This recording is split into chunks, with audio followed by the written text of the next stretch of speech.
Jake Morrison checked his medical kit for the third time that morning. Everything was in place, just like the first 2 times he looked.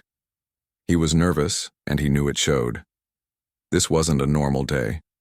Today, humans would meet the Silveran Empire for the first time in an official capacity.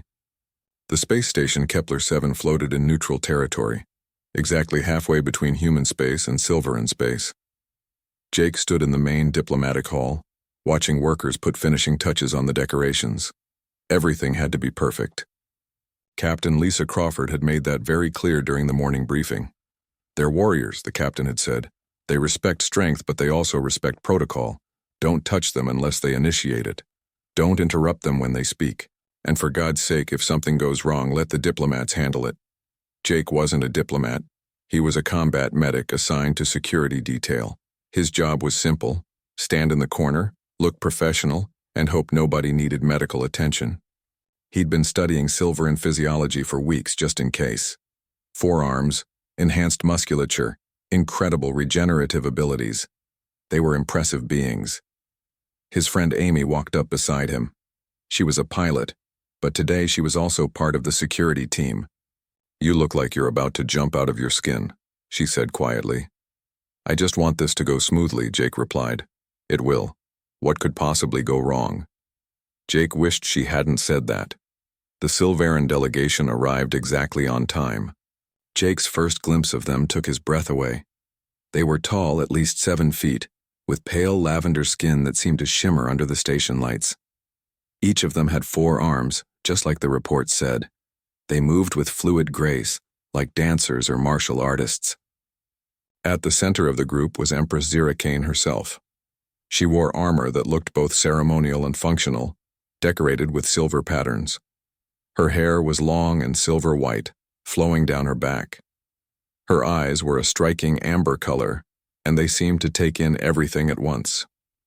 Captain Crawford stepped forward and bowed slightly. The Empress returned the gesture. They began speaking through translators, discussing trade routes and mutual defense pacts. Jake tried to pay attention, but mostly he focused on watching the room for any signs of trouble. Everything went perfectly for the first hour. Drinks were served, documents were signed. Both sides smiled and made polite conversation. Jake started to relax. Then the world exploded. The blast came from the eastern corridor. The force of it threw Jake to the ground. His ears rang. Smoke filled the hall. People were screaming. His training kicked in immediately. He grabbed his medical kit and started moving toward the injured. Security alarms blared. More explosions echoed through the station. Someone was attacking them. Through the smoke, Jake saw Silveran guards forming a protective circle, but he couldn't see the Empress. Captain Crawford was shouting orders into her communicator. Jake ran toward where the Silveran delegation had been standing. He found several injured guards and started treating them quickly. Plasma burns, broken bones, nothing immediately fatal. Then he saw her. Empress Stiffened was on the ground behind an overturned table. She was alone. Her guards must have been separated from her in the blast. Blood was pooling beneath her, dark purple against the white floor. Jake didn't think. He just moved. He dropped beside her and immediately started his assessment. She had shrapnel wounds in her lower abdomen and upper thigh. One piece had hit close to what his scans indicated was a major artery. She was losing blood fast. "Stay with me," Jake said, pressing his hands against the wounds to slow the bleeding. His medical scanner confirmed his fears. Without immediate treatment, she would die in minutes. The Empress's eyes focused on him. Even in pain, they were sharp and alert. She said something in her own language that his translator picked up a moment later. "What are you doing?" "Saving your life," Jake replied. He pulled emergency medical foam from his kit and prepared to apply it. That's when she stiffened beneath his hands. Every muscle in her body went rigid. She grabbed his wrist with one of her 4 hands, her grip surprisingly strong despite her injuries. "Stop," she said in heavily accented English. "You cannot touch there." "You're bleeding out," Jake said firmly. "If I don't treat this now, you'll die." Her amber eyes locked onto his. Even through the pain, he could see something else in her expression. Shock, maybe. Or fear. Not fear of dying, but fear of something else entirely. "Only my consort can touch here," she whispered. "You do not understand what you have done, human." Jake understood one thing perfectly. She was dying. Cultural rules could be dealt with later. Right now, he had a patient who needed help. "I understand you'll be dead in 3 minutes if I stop," he said. "So I'm not stopping." He applied the medical foam to the worst of the wounds. It expanded and hardened, sealing the damaged tissue and stopping the blood loss. The Empress gasped, but didn't pull away. She kept staring at him with those intense eyes. Her guards finally broke through the chaos and reached them. They saw Jake with his hands on their Empress on the parts of her body he was treating, and their faces showed horror. Several of them reached for their weapons. "No," the Empress said weakly. Her voice was barely a whisper, but it carried absolute authority. "He saves my life. Let him work." Jake finished the emergency treatment. The medical foam had stabilized her. She would need proper surgery, but she would survive. He sat back, his hands covered in purple blood. The Empress was still staring at him. "What is your name, human?" "Lieutenant Jake Morrison, ma'am." "Jake Morrison," she repeated slowly. "You have touched what no one but a bondmate may touch. You have made a claim upon me, whether you knew it or not." Jake had no idea what she was talking about. Around them, the station was still in chaos. More guards arrived.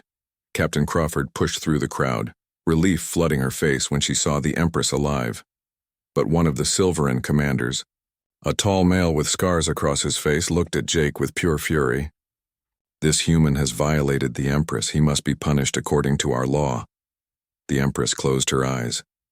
"Commander Velthar," she said tiredly, "the human saved my life." "The human has dishonored you," Velthar replied. "There are procedures. There are laws." Captain Crawford looked between them, confusion clear on her face. "What's going on?" Jake was wondering the same thing. He'd just saved someone's life.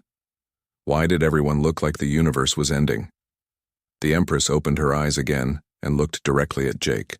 "We must speak privately, Lieutenant Morrison. You're captain as well. What has happened here today will change everything." Jake helped load her onto a medical stretcher. As the Silverin guards took her away, Amy appeared at his side. "What the hell just happened?" she asked. "I have no idea," Jake said honestly. "But I think I just started a diplomatic incident." He had no idea how right he was. 2 hours later, Jake stood outside the medical bay with Captain Crawford. His hands were clean now, but he could still remember the feel of the Empress's blood on them. The station had been secured. The attackers had been captured or killed, but the crisis was far from over. "They're saying you violated her," Captain Crawford said quietly. "Touched her in places that only a husband or mate is allowed to touch." Jake felt his stomach drop. "I was saving her life, I know that." "You know that. But their culture has very strict rules about physical contact. Apparently certain areas of the body are considered sacred. So what happens now?"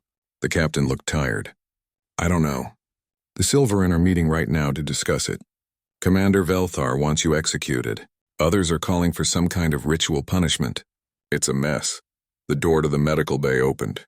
A Silverin healer stepped out, smaller than the warriors but still imposing.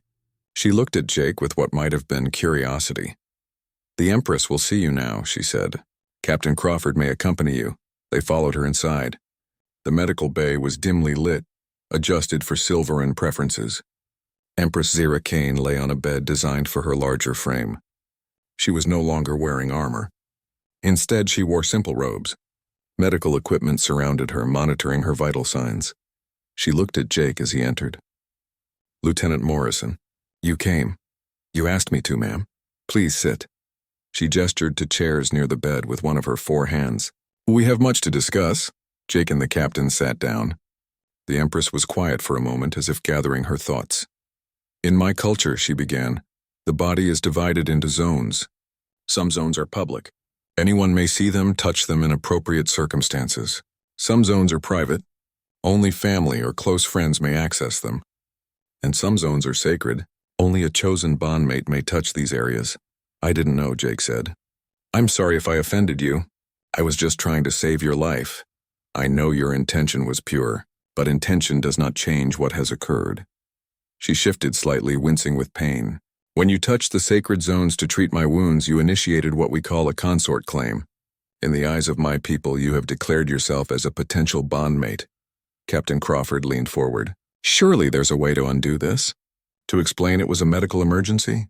There are 3 paths forward, the Empress said. First, Lieutenant Morrison could be executed for the violation. This would restore my honor in the eyes of traditionalists. Jake felt cold. And the second option? I could undergo a ritual cleansing ceremony. This would declare me as tainted but restored. However, it would weaken my political position. Many would see it as a sign of weakness. I might be forced to abdicate. That's not fair, Jake said. You didn't do anything wrong. The Empress smiled slightly. Fairness is not always a consideration in politics, Lieutenant. What's the third option? Captain Crawford asked. The claim could be honored. Lieutenant Morrison would enter into a trial consort bond with me. If we both agree after the trial period, the bond would become permanent. The room was silent. Jake couldn't believe what he was hearing. You want me to marry you? The consort bond is more complex than human marriage, but yes, that is the essence of it. The Empress looked directly at him. I do not know you, Lieutenant Morrison, and you do not know me, but I am being practical. If you refuse, I must choose between your death or my abdication. Neither is acceptable to me. There has to be another way, Jake said. If there is, I have not found it, and I have been thinking about little else since you saved my life. The Silveran healer, who had been standing quietly in the corner, spoke up. There is something you should know. I examined both of you after the incident. The Empress's biosigns have changed. She is showing early signs of a bonding response. What does that mean? Captain Crawford asked. It means her body has recognized Lieutenant Morrison as a potential mate. This should not be possible between species. Yet it is happening. The Empress looked surprised. You are certain? I am. Whatever compatibility exists between humans and Silveran, it is far greater than we suspected. Jake tried to process this information. His life had been normal yesterday. Now he was being told his biology was compatible with an alien species, and he might have to marry an empress to prevent a political disaster. I need time to think, he said. Of course, the Empress replied, but time is a luxury we do not have much of. Commander Velthar is rallying support among the traditionalists. If I do not resolve this soon, it could lead to civil war. Captain Crawford stood up. I need to contact Earth. They need to know what's happening. I understand, the Empress said. Lieutenant Morrison, may I speak with you alone for a moment? The captain hesitated, then nodded and left with the healer. Jake was alone with the Empress. She looked at him carefully. I want you to know something, she said. If you choose the consort bond, I will not force you to stay beyond the trial period. I will not trap you in a life you do not want. Why are you being so understanding? I ruined your diplomatic meeting. You saved my life, she corrected. The attack ruined the meeting. You gave me a chance to continue living. That is worth something, Jake looked at her. Really looked at her. She was an alien, yes. Different from him in almost every way. But she was also a person carrying an impossible burden. He understood something about impossible burdens. My brother died 3 years ago, Jake said quietly. Colony raid. I was the medic on duty. I couldn't save him. He met her eyes. I became a medic because I never wanted to feel that helpless again. When I saw you bleeding out, I didn't think about culture or politics. I just thought about saving someone. I am sorry for your loss, the Empress said softly. If I agree to this trial bond, what would it involve? We would undergo a ceremony, spend time together, learn about each other. After 40 days, we would decide if the bond should be permanent. And if I say no to everything? If I just accept execution? The Empress was quiet for a long moment. Then I would lose someone who was willing to die to save me, even after knowing me for mere minutes. That would be a great loss indeed. Jake stood up and walked to the window. Outside, he could see ships moving around the station. Human ships and Silveran ships working together to repair the damage. Maybe that was a sign. I'll do it, he said. The trial bond. But I have a condition. Name it. This has to lead somewhere. I don't mean the bond between us. I mean the relationship between our peoples. If I'm going to do this, it has to matter. It has to bring humans and Silveran closer together. The Empress smiled, a genuine smile this time. You think like a leader, Lieutenant Morrison. I think like someone who doesn't want to waste a crisis, Jake replied. Then we have an agreement. I will make the arrangements. As Jake left the medical bay, he found Amy waiting outside. She took one look at his face and grabbed his arm. Jake, what's happening? I'm getting married, he said. Kind of, maybe it's complicated. You're what? Jake laughed, slightly hysterical. I'll explain later. Right now I need to talk to Dr. Harris. I need to understand silver and biology a lot better if I'm going to be a consort. Amy stared at him. You've lost your mind. Probably, Jake agreed. But it's too late to back out now. The Silveran flagship Eternal Talon was massive. Jake had seen pictures, but they didn't do it justice. The ship was 3 times the size of any human vessel, built for war and diplomacy in equal measure. Now he was standing on its bridge, watching stars streak past as they traveled toward Silveran space. 3 days had passed since the attack on Kepler 7. 3 days since Jake had agreed to the trial bond. The news had spread fast.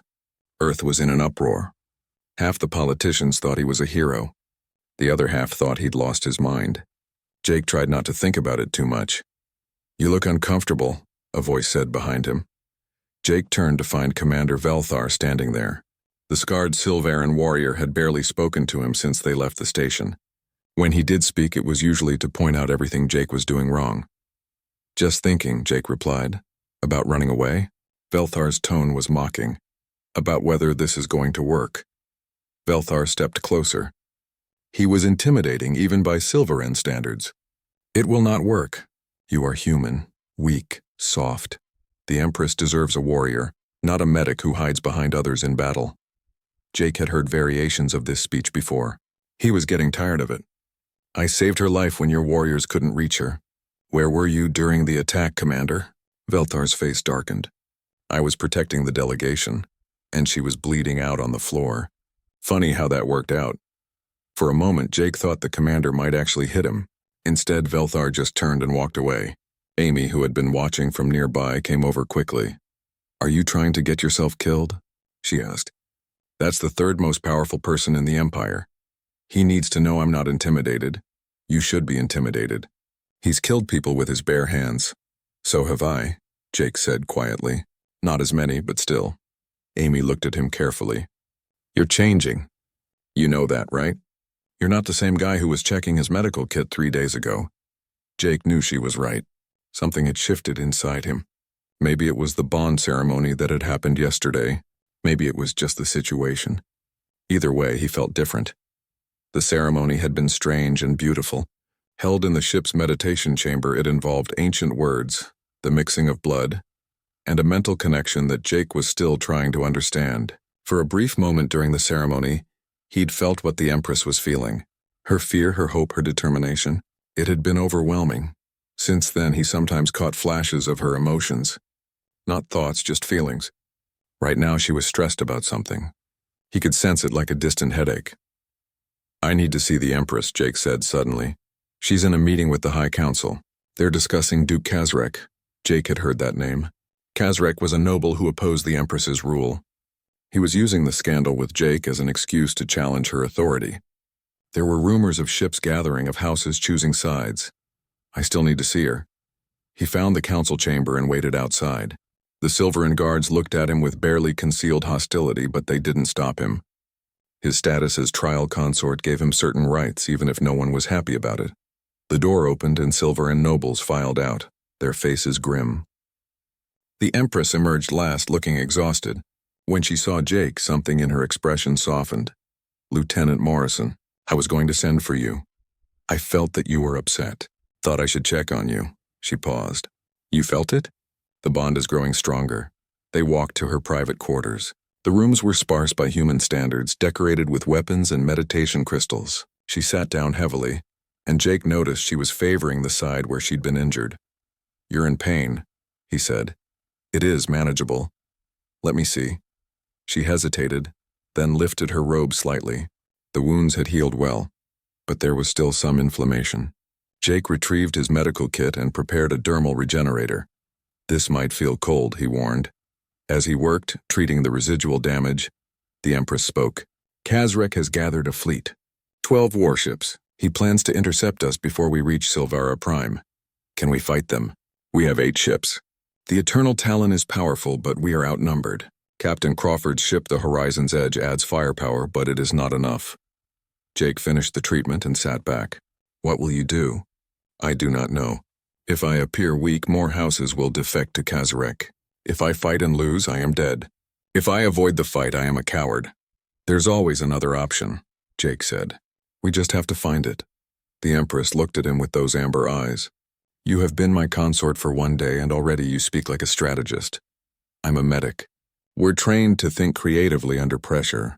The solution isn't always obvious, she smiled slightly. Then help me think creatively, Jake Morrison.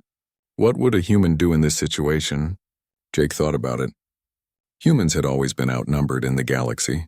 Earth ships were newer, less proven than the older races, but humans had survived by being adaptable, by thinking differently. We need to change the battlefield, he said. Kazarek expects a traditional confrontation. Warriors meeting warriors. What if we don't give him that? Explain. The Horizon's Edge has scanning technology that's more advanced than silver and sensors. We've been using it to map jump points and asteroid fields. What if we use it to find a tactical advantage? Somewhere Kazarek's bigger fleet becomes a disadvantage? The Empress leaned forward, interested now. Go on. There's a nebula on the route to Silvara Prime. I saw it on the star charts. Dense, full of electrical interference. Big ships would have trouble maneuvering there. But smaller ships with better sensors could use it as cover. You suggest we hide in the nebula and ambush them? I suggest we make them come to us on our terms. Use the environment. Use surprise. Use our differences as strengths instead of weaknesses. The Empress was quiet, thinking. Then she stood and walked to her communication panel. I need to speak with Captain Crawford immediately. While she made the call, Jake felt that strange emotional connection again. She was feeling something new now. Not stress, not fear. It was hope. The meeting with Captain Crawford and the Silver and military commanders lasted 2 hours. Jake presented his idea, expecting resistance. Instead, Crawford immediately saw the potential. The nebula would blind their sensors, she said, pulling up tactical displays. We could position the Eternal Talon here, the Horizon's Edge here, and the escort ships in a perimeter pattern. When Kazarek's fleet enters, they'll be scattered and confused. It is not honorable, Commander Velthar said, to hide and strike from shadows. It is smart, the Empress replied firmly. The Duke wishes to destroy us. I will use every advantage I have, including human tactical thinking. Velthar looked at Jake, and for the first time there was something other than contempt in his eyes. Perhaps the human is not entirely useless. That's the nicest thing you've said to me, Jake replied. The meeting ended with a plan in place. They would reach the nebula in 2 days. Kazarek's fleet would arrive shortly after.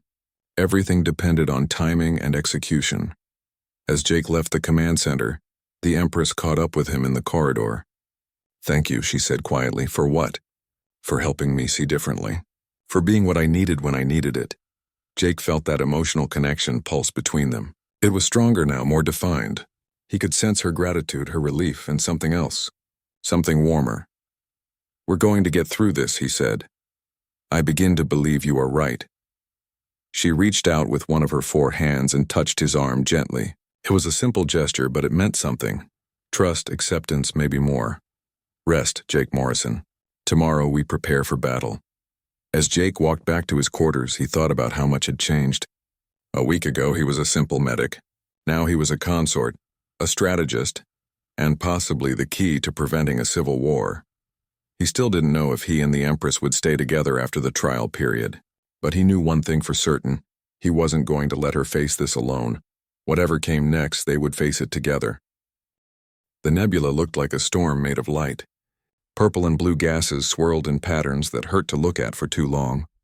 Electrical discharges lit up the clouds from within, creating brief flashes that looked like lightning. Jake stood on the bridge of the Eternal Talon watching their approach. Sensors are already getting interference, Amy reported from her station. She'd been assigned to help coordinate between the human and Silveran ships. This is going to be like fighting blind. That's the point, Jake said. If we can barely see, Kazarek's fleet will be completely lost. The Empress stood at the center of the bridge, commanding with quiet authority. She wore full battle armor now, gleaming silver with her family crest etched into the chest plate. She looked every bit the warrior queen. All ships, take your positions, she ordered. Remember, we do not engage until Duke Kazrek's entire fleet has entered the nebula. Patience will win this battle. The next 3 hours were tense. They waited in the swirling gases, sensors straining to detect any approaching vessels. Jake spent the time in the medical bay preparing for casualties. He tried not to think about how many people might die because of his plan. Dr. Harris joined him, carrying supplies. "Never thought I'd be treating aliens in the middle of a space battle," the older doctor said. "Never thought I'd be married to an alien empress," Jake replied. "How is that going, by the way?" "The bond thing?" Jake paused while organizing medical equipment. "It's strange. I can feel her emotions sometimes. Not thoughts, just feelings. Right now she's calm, focused, maybe a little scared." "Are you scared?" "Terrified," Jake admitted. "But that's not new. I'm always scared in combat situations. The fear keeps you sharp." The alert came suddenly. Sensors picked up multiple ships entering the nebula. Kazrek's fleet had arrived. Jake and Dr. Harris rushed to the bridge. The tactical display showed 12 red dots scattered throughout the nebula, their positions flickering as interference disrupted the scans. "They're spreading out," Commander Velthar observed, "trying to search for us." "That's their mistake," Captain Crawford's voice came through the communication channel. "Splitting their forces makes them vulnerable." The Empress looked at Jake. He felt her questioning through their bond, asking without words if he was ready. He nodded. "Begin the attack," she ordered. What followed was chaos. The Eternal Talon emerged from a dense gas cloud directly behind one of Kazrek's warships. The enemy vessel never saw them coming. Weapons fire lit up the nebula as the Silverin flagship struck hard and fast, then disappeared back into the clouds. The Horizon's Edge used its advanced sensors to pick off another ship, hitting it from multiple angles before it could return effective fire. The smaller Silverin escort vessels darted through the nebula like sharks, striking and retreating. Kazrek's fleet tried to regroup, but the nebula made coordination impossible. Every time they thought they had a target, it vanished into the swirling gases. The electrical interference jammed their long-range communications, but it wasn't a perfect victory. One of the Empress's escort ships took a direct hit and exploded. Another was badly damaged and had to retreat. The Eternal Talon shuddered as enemy fire struck its shields. "Hull breach on Deck 7, someone reported. Medical teams needed immediately." Jake was already moving. He grabbed his kit and ran, Dr. Harris right behind him. The corridor filled with smoke and the smell of burning metal. Injured Silverin warriors lay scattered, some unconscious, some crying out in pain. Jake didn't think. He just worked. Burns, broken bones, punctured lungs. He moved from patient to patient, using every skill he had. Dr. Harris worked beside him, learning Silverin anatomy on the fly. A young warrior grabbed Jake's arm. "The commander," she gasped. "Velthar. He's trapped." Jake followed her pointing hand to a collapsed bulkhead. He could hear someone on the other side shouting in the Silverin language. "I need cutting tools," Jake yelled. Now, it took 10 minutes to cut through the debris. When they finally pulled Velthar out, he was bleeding badly. A metal beam had pinned him, crushing his lower right arm. "Leave me," Velthar said, his words slurred with pain. "Return to your post." "Not a chance," Jake replied. He injected the commander with a pain suppressant and started working on the damaged arm. The bone was shattered. He couldn't save the limb. "I need to amputate," Jake said, "or you'll bleed out." Velthar's eyes focused on him. "Do it." Jake worked as fast as he dared. The portable surgical laser cut through tissue and bone, sealing blood vessels as it went. It was brutal work, but it was necessary. Within minutes, the damaged arm was removed and the wound was sealed.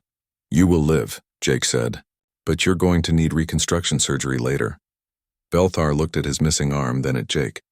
"You saved me, even after how I treated you." "That's what medics do," Jake replied simply. "We save people, even the ones who hate us." Something changed in Velthar's expression. "I do not hate you, human. I was wrong about you. You are not weak." Before Jake could respond, the ship shuddered violently. More alerts blared. He helped Velthar to the medical bay, then returned to the bridge. The battle had turned. Of Kazrek's 12 ships, 6 were destroyed or disabled. The rest were trying to retreat. But the Duke's flagship was still fighting, trading fire with the Eternal Talon. "He's targeting our engines," the Empress said. "He wants to cripple us." "We can't let him escape," Jake said. "If he gets away, he'll just gather more forces." "I know. The Empress's face was grim. All ships concentrate fire on the flagship. We end this now. The final exchange was brutal. Both ships poured everything they had at each other. The Eternal Talon's shields failed. Hull breaches opened across multiple decks. But the combined fire from the Empress's fleet and the Horizon's Edge was too much. Kazrek's flagship began to break apart. "They're evacuating," Amy reported. "Escape pods launching." "Let them go," the Empress ordered. "We have won. No need for more death." As the battle ended, Jake felt the Empress's emotions through their bond. Relief, exhaustion, sadness for the lives lost, pride in her warriors, and something else directed at him. Gratitude, affection, trust. She turned to look at him across the bridge, and their eyes met. In that moment, Jake realized something. This wasn't just a political arrangement anymore. Somewhere between saving her life and fighting beside her, real feelings had developed. The trial bond was supposed to last 40 days. They'd made it through 10, but Jake already knew what his answer would be at the end. He was going to stay. The Empress smiled slightly as if she'd felt his decision through their bond. She turned back to her crew and began issuing orders for repairs and recovery. Jake went back to the medical bay. There were wounded to treat, lives to save. It was familiar work, comforting in its routine. But everything else had changed. Dr. Harris met him in the corridor. "I heard about Velthar. That was good work. Just doing my job. Your job used to be patching up human soldiers on border patrol. Now you're performing battlefield surgery on alien warriors in the middle of a civil war. That's quite a career change." Jake laughed, slightly hysterical. "Yeah, it's been a weird week. How are you holding up?" "I don't know," Jake said honestly. "Sometimes I can't believe this is real. Other times it feels like this is exactly where I'm supposed to be." "And the Empress?" Jake thought about the emotional bond, about the way she looked at him, about fighting together and surviving together. "I think I'm falling for her." "Is that crazy?" "Probably," Dr. Harris said with a smile. "But who am I to judge? Love is weird enough between humans. No reason it can't be weird between species, too." They returned to work, treating the wounded and stabilizing the critical cases. Outside the medical bay, the ship was being repaired. The fleet was regrouping. They'd won the battle, but the war wasn't over. Duke Kazrek had escaped. There would be other challenges, other enemies. The path ahead was still uncertain, but Jake wasn't afraid anymore. He had found something unexpected in the chaos: purpose, belonging, and maybe even love. Whatever came next, he would face it standing beside his Empress. The fortress of Karzan rose from the mountains like it had been carved by giants. Ancient stone walls merged with the rock itself, creating a stronghold that had stood for thousands of years. Jake stood at the landing platform, looking up at the massive structure, and felt very small. "It's impressive," he said. "It is home," the Empress replied. She'd been quiet since they landed on Silvara Prime. This was her ancestral territory, the place where her bloodline had ruled for generations. "Come, the High Priestess waits." 2 weeks had passed since the battle in the nebula. Duke Kazrek had gone into hiding, but his supporters still caused trouble across the Empire.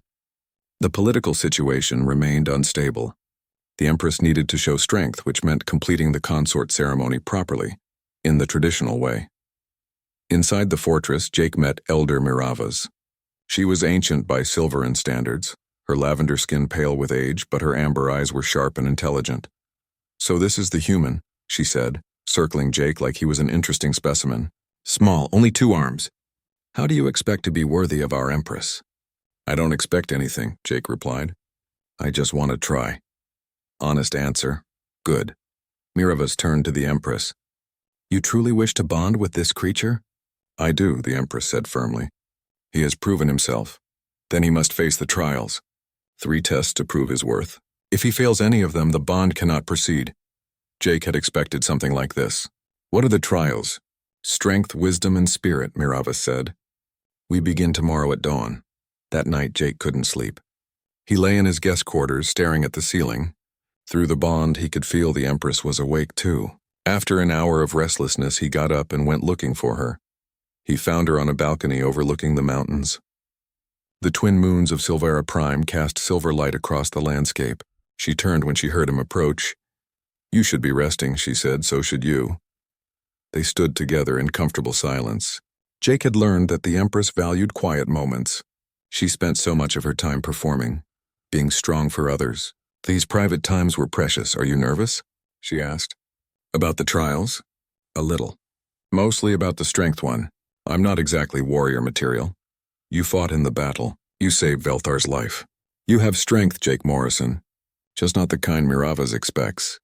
Jake moved closer to her. Can I ask you something? Always. What do you want? Not what politics demands or what tradition requires. What do you want? The Empress was quiet for a long moment.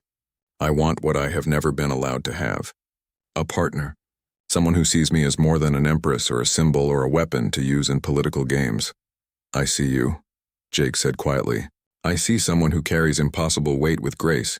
Someone who makes hard choices because no one else can. Someone who deserves to be happy. She reached out with one of her 4 hands and touched his face gently. You are dangerous, Jake Morrison. You make me hope for things I should not hope for. Maybe hope isn't such a bad thing. The next morning, the trial of strength began. Jake faced a Silveran champion in the training arena. The warrior was massive, experienced, and had 4 arms to Jake's 2. It wasn't a fair fight, and everyone knew it. You may yield at any time, Miravas announced. There is no shame in recognizing superior force. Jake picked up the training weapon they'd given him. It was heavier than he was used to, balanced for Silveran physiology. I understand. The fight began. The champion came at him hard, using all 4 arms to attack from multiple angles. Jake dodged and blocked as best he could, but he was quickly on the defensive. A strike got through and sent him sprawling. He got up. The champion attacked again. Jake went down again. Amy, watching from the sidelines, winced.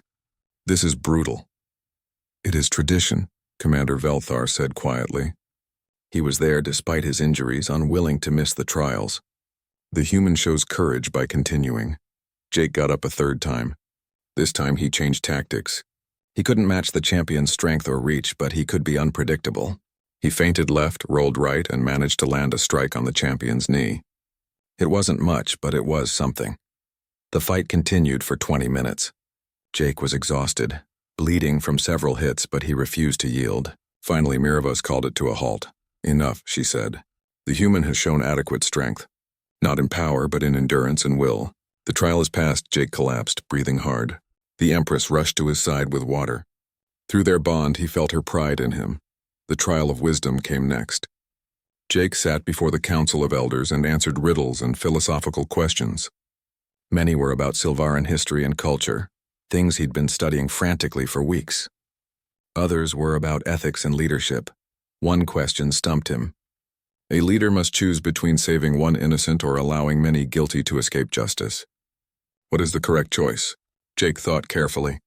There is no correct choice. That's the point. Leadership means making impossible decisions and living with the consequences. You do the best you can with what you know, and you hope it's enough. The elders deliberated. Finally, Miravas nodded. You show wisdom beyond your years, human. The trial is past. The final trial, the trial of spirit, was the hardest. Jake was taken to a meditation chamber deep in the fortress. They gave him something to drink, a bitter liquid that made his head swim. Face yourself, Miravas said. Face your fears. Face your truth. Only then can you be truly bonded. The drug took effect quickly.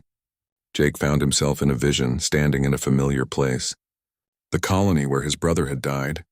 He watched the attack happen again, watched himself fail to save his brother, watched the light fade from familiar eyes. You couldn't save me, his brother's voice said. I know, Jake replied, tears streaming down his face. I'm sorry.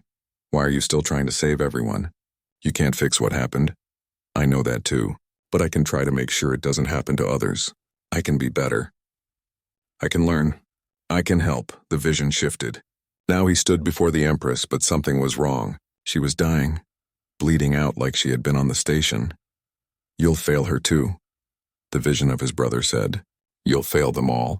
You're not strong enough, not smart enough, not good enough. Jake wanted to run, wanted to hide from the truth of those words, but instead he stepped forward and knelt beside the dying Empress. Maybe I will fail, he said to the vision. Maybe I'm not enough, but I'm going to try anyway, because trying is what matters, because she deserves someone who will fight for her.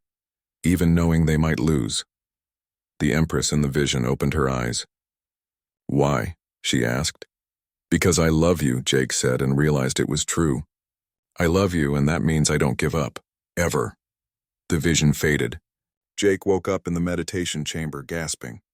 Mirava stood over him, studying his face. "You have faced your darkness," she said, "and you did not run from it." The trial is past. The bonding ceremony took place that evening. In a chamber lit by glowing crystals surrounded by witnesses from both their worlds, Jake and the Empress completed the ritual. It was beautiful and strange, involving ancient words and symbolic gestures. When Miravas joined their hands, all four of the Empresses to both of Jake's, the mental connection flared bright and strong. For a moment, they weren't two separate beings. They were one, sharing everything. Jake felt centuries of loneliness, the weight of duty, the fear of never being understood. He shared his own pain, his determination, his love. When they separated again, both were changed. "The bond is complete," Miravas announced. "They are consorts, now and forever." Later, standing together on the balcony again, Jake and the Empress watched the celebration below. Ships from across the galaxy had come to witness the ceremony.